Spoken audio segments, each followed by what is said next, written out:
hane washte chue. Good morning. He honey washte na ampetu washte to everyone. Whoever's listening out there, good morning. It's a wonderful day to be alive again, to wake up to another day and to count our blessings. We had a wonderful weekend a week ago, and still processing my thoughts over it, but again, I think it happened for a reason because we still have a lot to talk about: cultural appropriation, misappropriation. So with that, I'm going to go ahead and start with a prayer, and then I will start. I'm going to shoot from the hip of some of the things that we need to talk about. Ampetule tunkashila wopila tanka takuyak una takuyak ipazo pina tunkashila wopila na daya uyak una ha taku kablaza na ha takuyak una ha taku ina tunkashila wopila na ha oyate na ha dua na uyak kabina tunkashila wopila epfe. All right, good morning. I just said I sent my prayers throughout the land and very thankful for everybody who is listening, and I send you prayers, say prayers for you, that everything will be okay, and I'm thanked Tunkashila for our blessings. This morning, I wanted to start off by saying that Denise had a very good topic, or her title of her show last week, I think, was Sacred or Secrets. And that sure kind of hit the spot with me when we talk about cultural appropriation. And I think one of the things that I was really happy about was last week when we had our little weekend retreat. We did a little teaching in the beach, although we said our prayers in there. And this is what cultural appropriation is teaching and sharing with you a lot of our ways so you would understand and to know that you don't do things differently, or as we say, we have mores, taboos, and laws of our culture, or of any culture or any sacred ceremonies. Mm-hmm. So with that, I think it was really a wonderful title to Denise's, because being able to teach and to say, what is sacred and what we do with that is so important, because it's out of honor and respect. And for cultural appropriation, I think for me, a lot of us need to teach ourselves or to educate ourselves in anything that we do that belongs to another culture.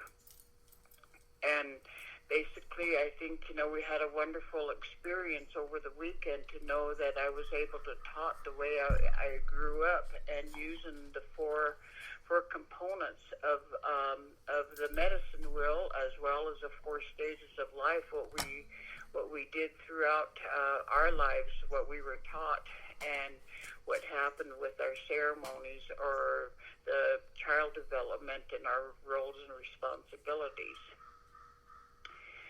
So I don't know if any of you really know anything about some of the mores, taboos, and laws of some of the sacred ceremonies that are advertised out there. I don't know what your thoughts are.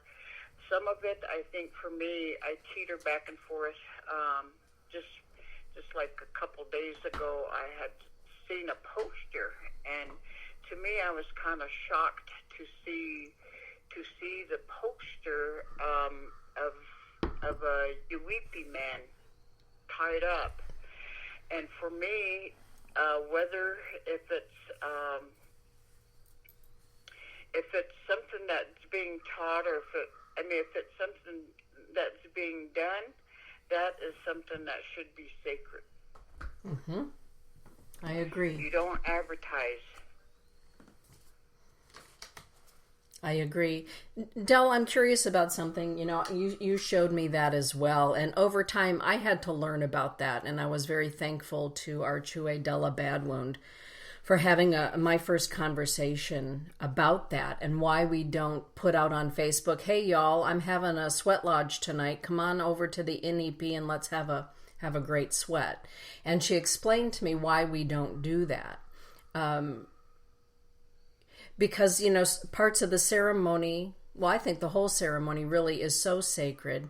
And with regard to whether it's UEP or NEP, sometimes do you think that when we advertise it or we put it out there on social media in any way, sometimes we get the people who are looky-loos, I call them, or the people that aren't ready for the ceremony, or people that will try to mess with the ceremony. How do you feel about that? Well, I think one of the things I had mentioned last time is cultural appropriation for me is if you want to know about a different culture, I think you should do it with honesty and integrity and respect. Whereas if you just go to experience and say, hey, I did it, And I think one time I had talked about some professor that came from Europe that sundanced at Uncle John's, and she said, "Well, I just came to experience." I think that's a big difference. So when you advertise, you will probably draw people that are just wanting to experience with not good intentions to say, you know what, I'm going to go and respect what is being done, or whatever.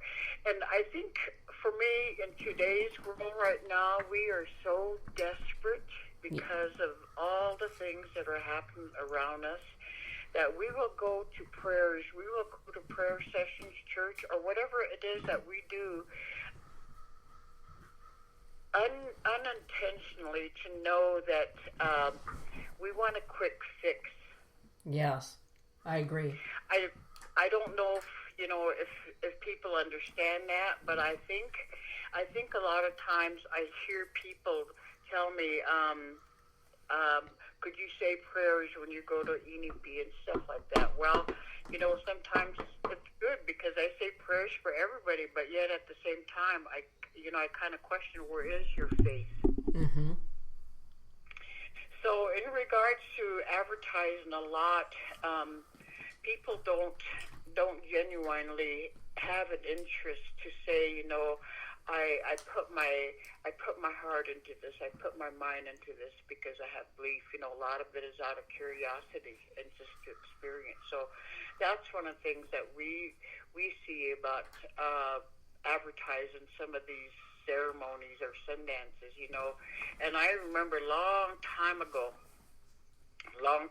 we only had one sundance in Pine Ridge, and they had a poster on it to say Sundance, but I used to question that because they had the Sundance there, but when my dad explained it to me that they shouldn't do that people already know because it's by word of mouth, but yet at the same time, during the mornings they used to have the Sundance, and then the afternoon they would have the powwows. So apparently the poster was basically telling people this is the top. The top of the morning, or in the morning, is a Sundance, and then the afternoon is a powwow. So then you had all the people coming. Some of them, didn't attend the Sundance that was happening in the morning, because they were there for the powwow. So I still don't. I would probably say I don't agree with it, just because, like I say, it's kind of like opening up for the curious. Right. So with that, I think for me, my intentions when I talk is just to learn what we believe in and how to conduct yourself properly. When you go. Right. And that was one of the things that that I had to do with a couple of my jobs is, what are the protocols, for different tribes when you go in, just because you didn't want to offend anybody. And of course, a lot of the natives aren't going to, tell you they're offended, right? Because that's just really not the way it is. But then yes, it's going to come back to a lot of us that bring people that are non-natives into a situation. Mm-hmm. So I have to be very careful, and just teaching people. For me, I think allows me to say, at least they know why we do the things we do, know, yes. and whether if respect comes out of it, I don't know, but for me, I think I've done my part to teach. Well, you have. And for me, watching you and listening to you after all of these years, it's astounding to me the way that you teach, how it breaks the cycle of ignorance.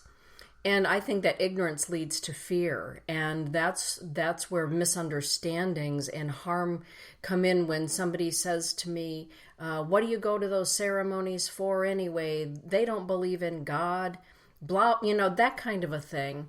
Yes, my relatives do believe in God. It's called, the Creator is called by a different name. But just, going into those explanations, sometimes at the very basic, helps people to understand, they're really not that much different when they're at that ceremony. It's just another way of being with Creator. I think it's so important.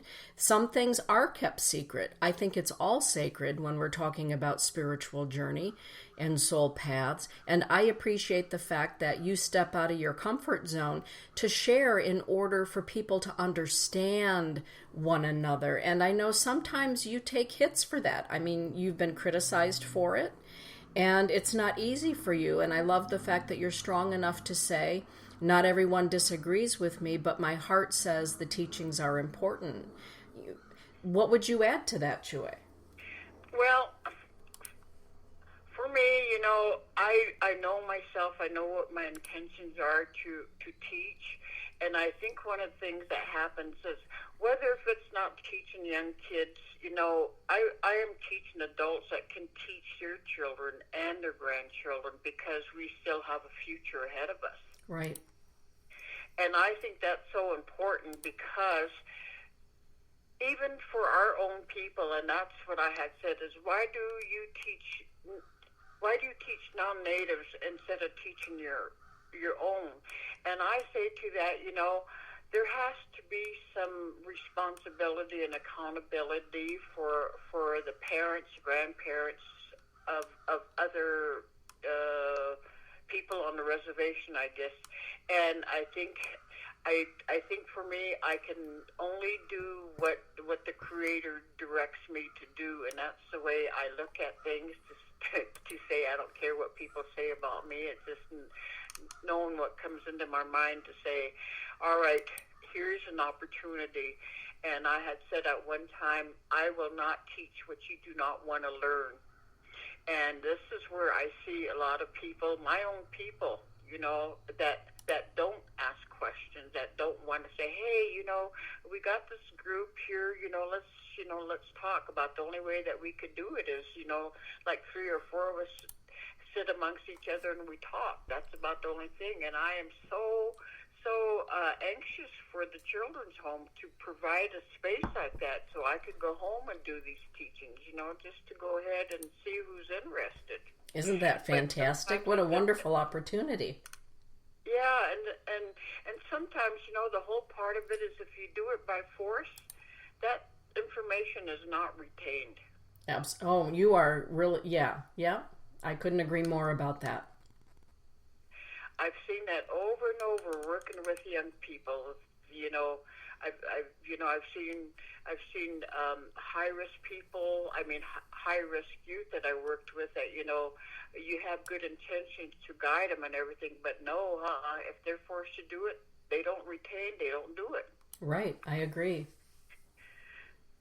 And there can be resentment, and in fact, not only do they not retain it, sometimes it makes someone so uncomfortable or anxious or even angry that they will walk in the absolute opposite direction of it. Exactly. Exactly. I think that happens. I mean, it's almost like anybody that has an alcohol drug addiction, and you're wanting them to get help, but boy, they're going to be resistant. You know, that's just the way I look at it. Yes, I agree. Yeah. So anyway, with the cultural appropriation part of it, I think it is so important to really know why you're doing things, because I had mentioned last time is when you have people, and I'm going to use this as an example, people that are against the wall, but yet at the same time they're celebrating, you know, Cinco de Mayo, or they're going out to go eat Mexican food, you know, and, you know, it makes you wonder if you're that so strong against the wall, you know, look what you're doing, right? You know. And so that's about the same thing that I say with our Native American culture is, you know, you believe in this, you respect this, to go to Sundance and partake in the Sundance, to dance in the Sundance, but yet at the same time, you know, you get out and you're not walking the red road. Right. Our people even do the cultural appropriation. We do it ourselves. Right. So it goes deeper than just saying, you know, you're going to do this. But I think, you know, with good intentions, if your mind says for you to go Humblechi, I mean, I'm just going to use that as an example. You go to your vision quest, and you know you may be given instructions or you have a vision. Do you actually walk that? Those are just some of the things that I say when we look at how deep cultural sensitivity may be, or cultural awareness. So I think, you know, people really need to think is, I mean, again, the crystals. I mean, I see all the rocks, all the things that are supposed to be good for us, you know, everything here on earth, the Creator gave us, and many of us, you know, go with rocks or the crystals and stuff. Like we had used the rock in my class as a symbol, but it's a symbol to say, you know, this is the beginning of time. You are, as a we are beginning of time, because you have we and with you. So that is basically, you know, one of the things is this is a symbol, and if you really believe, you know, you have this little rock that's going to remind you. And so one of the things is, you know, if you're there and then you say, oh, this is just a piece of rock, you know, that I got from the class. What did you learn from it?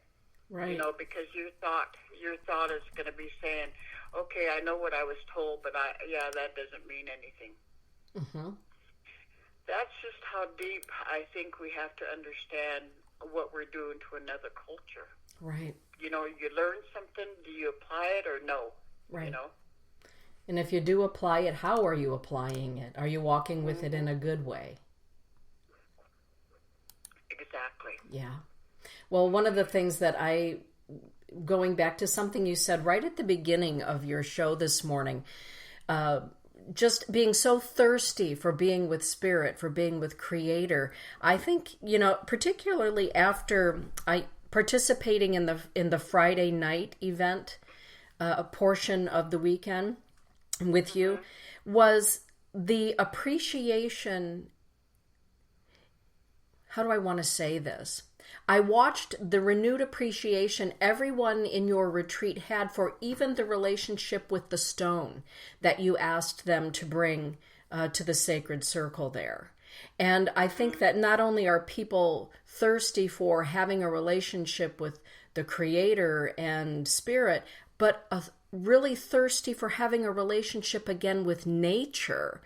And I think that, you know, in Native America, in the traditional teachings, there is no separation between us and nature. And the longing for that, I believe, also goes with the longing for Creator. How do you feel about that, Dell?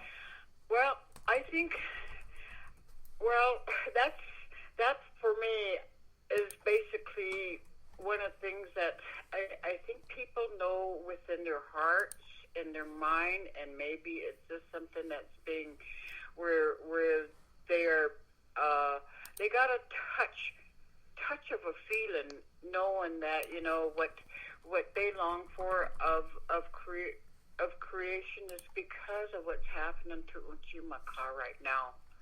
The environment, the trash that's all strewn all over, and the pipeline that's coming, and we realize that everything is not going to be good.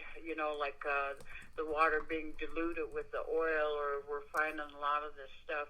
I think it's an awareness, and for me, I always say it's mysticism of our ancestors. I would probably say there's a whole new entity that I think guides us sometimes in our minds. That's what I truly believe. And this is one of the things that's, it's bringing people together in regards to the prophecy. They say we will all come together as one people, in the future. And I think this is what's happening right now because of what's happening to Uchimaka. Mm-hmm. All the animals dying. I just saw the other day there was a bunch of whales that are beached on, one of the beaches. So we wonder why those things are happening, what is going on.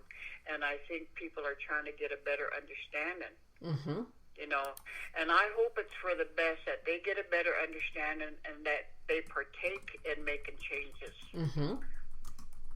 Yeah. Does that answer your question? Well, it does. and even looking at what's happening underneath the surface of our oceans and our seas now, not just looking at, okay, so what's the garbage laying on top? Now we've come to understand that the oceans are alive, and we're killing our brothers and sisters that live in our oceans and all of the bodies of water. And why? A lot of that, I believe, comes from the time at Standing Rock. Because Standing Rock, when we talk about Miniwi Choni Wakan, those holy sacred waters, it doesn't just mean the Cannonball River. What that meant to everybody from around the world was go home and take a look at your own water. Exactly. And so one small group of people up there in North Dakota at Standing Rock Reservation, I believe, started a movement to have people not only take a look at, okay, so we're drilling through Grandmother Earth, but what's happening to the beings that are living in the water itself? Or the plants. The plants, the flora and the fauna. Absolutely, Dell. And it just took one small group of people. So whether you're teaching a weekend retreat and sending people home with, this new understanding of, Eon, the stone people and what it represents, and the trees and the Inipi, the ripple effect of sharing just a small fraction of, I think, of our own personal spiritual wisdom, the ripple effect goes on forever and throughout ages. How do you feel about that? I think so, because like I say, I'm 68. Well, I'm going to be 68. So I'd say 60 years ago, I heard prophecies from my grandfather, George Portender. Excuse me, and he foretold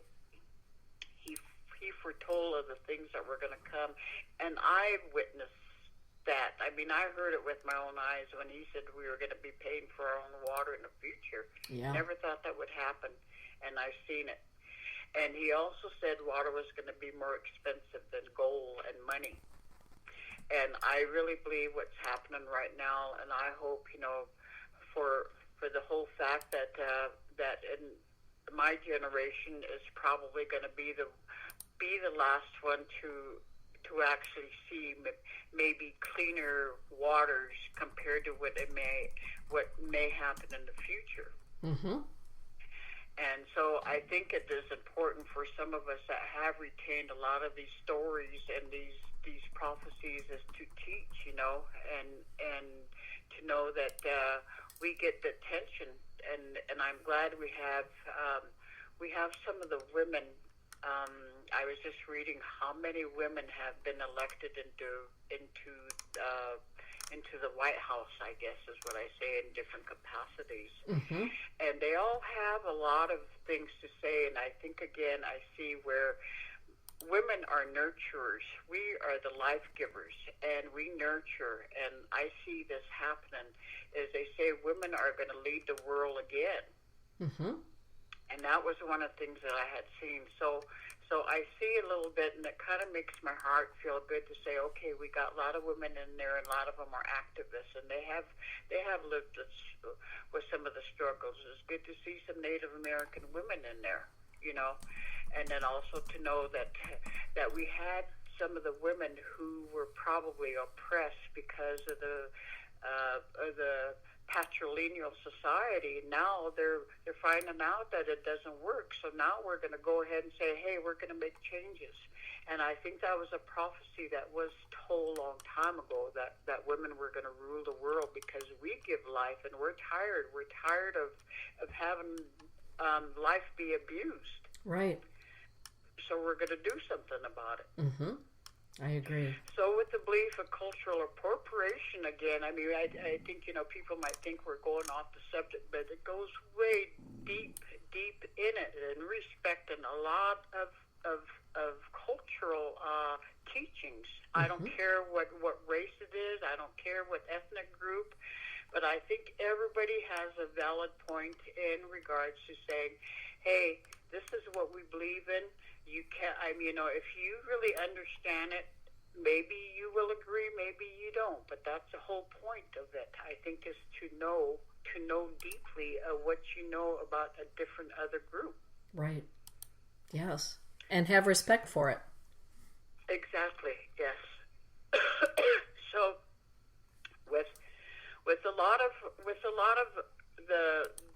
the deep thinking, I think some of us do, is what's happening around us, and to understand one another.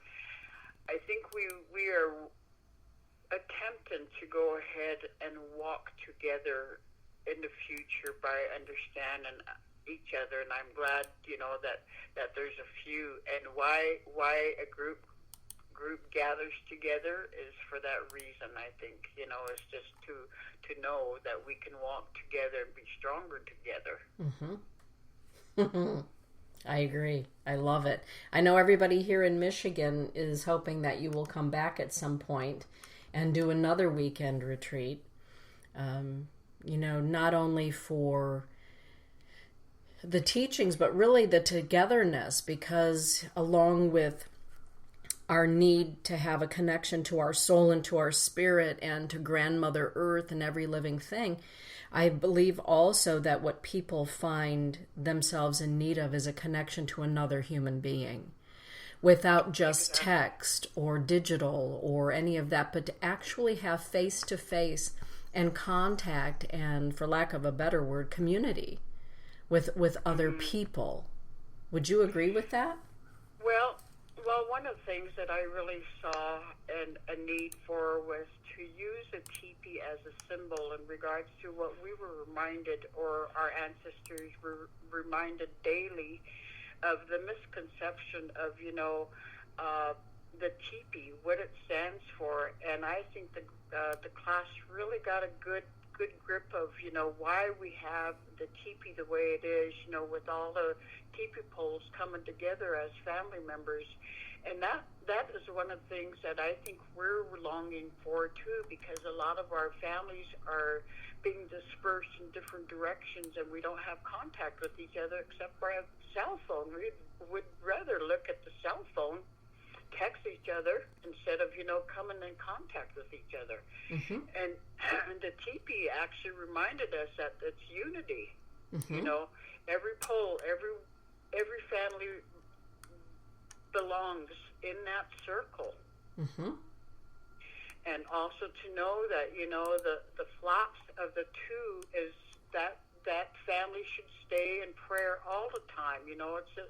It's a reminder to know the two flaps up on tied is the family is always reaching up to the Creator, always remembering. And that's what we're losing today. is a family unity. Mm-hmm.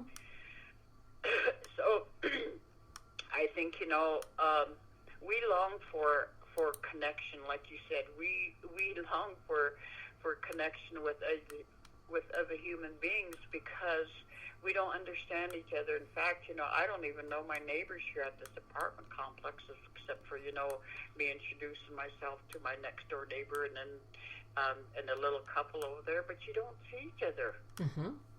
Right. And I think that when people think about community and they think about spirituality and Creator and Grandmother Earth and nature, sometimes in our romanticized idea of Native America, because Native Americans are, we have all of the foibles and all of the other things that go on in families, but there's a conception or a perception, a romanticized perception that all of those things are understood by all Native Americans, and all Native Americans live that way. And as you alluded to earlier, not everybody who's Native American necessarily walks the road that way. Yeah. Mm-hmm. Yep. Well, I think we're over the time now. It's always such a good topic, but there's just so much, I think people need to open up their minds deeper and really understand what's going on around them, and reach out to other people, because that's the human connection, that's the compassion, that's love we're going to find. I love that idea.